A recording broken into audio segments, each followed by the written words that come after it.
क्या ये कहा जा सकता है कि ये एक आखिरी कोशिश होगी हुकूमत की इस मामले के एनएफसी के मामले के ऊपर पीपल्स पार्टी को और पीटीआई को ऑन बोर्ड लेने की, कोई बीच का रास्ता निकल सके, या फिर ये एविडेंट है कि 28वीं तरमीम ही आएगी और उसी में इसको एड्रेस किया जाएगा?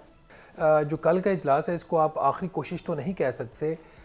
ये एक कोशिश की तरफ पहला कदम होगा। कल का जो इजलास होगा वो ज़्यादातर एक रस्मी इजलास होगा जिसमें चारों जो सूबाई हुकूमतें और वफाकी हुकूमत जो है वो अपने अपनी जो उनकी एक प्रोजेक्शंस हैं इस चीज़ की कि उनके महसूलात की क्या पोजीशन है, उनके अखराजात की क्या पोजीशन है, उसके हवाले से अपनी अपनी वो ब्रीफिंग्स देंगे। उसके बाद एक्सपेक्टेड ये है कि कुछ जो है वो सब कमेटीज़ या कुछ की कमेटीज़ एनएफसी बन जाएंगी हर सब्जेक्ट के ऊपर, वो अपने अपनी फिर रिपोर्ट्स तैयार करेंगे और मामला चलता रहेगा।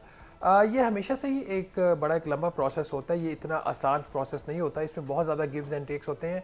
और इसमें जो इम्पोर्टेंट बात ये है कि कोई भी स्टेक होल्डर किसी दूसरे स्टेक होल्डर को ज़बरदस्ती किसी चीज़ पे एग्री नहीं करवा सकता। ये एनएफसी का जो भी इसका फार्मूला है या नहीं होगा तय फर्दर, या यही रहेगा, ये जो भी फ़ैसला होगा ये मुतफ़िक़ा फ़ैसला होगा, ये मेजॉरिटी से फ़ैसला नहीं होगा। इस पर तमाम सूबों का इस पर इतफ़ाक़ करके अपनी सिफारिशात जो है उसको भेजना होगा सदर पाकिस्तान को, तो तभी इस पर तय पाएगा। लेकिन जो ब्रॉडर क्वेश्चन है कि सूबों को जाता है 57.5% हिस्सा और वफाक के पास सिर्फ 42.5% हिस्सा है, तो इसका क्या करना है और इसको क्या अब अगर आइनी तरमीम करके आप जो 57.5 को है उसको कम करके 50, 55 वट जो एक नंबर है उसके अंदर वो तय हो जाता है, उसके तो मिल जाएंगे तो उससे मसला हल हो जाएगा। उससे ये मसला हल नहीं होगा क्योंकि जो 7वां एनएफसी अवार्ड था जो कि 2015 में ख़त्म हुआ और सदर पाकिस्तान उसकी हर साल उसमें 1 साल की तोसी करते हैं, उस अवार्ड के अंदर था कि सूबों का हिस्सा 57.5% होगा।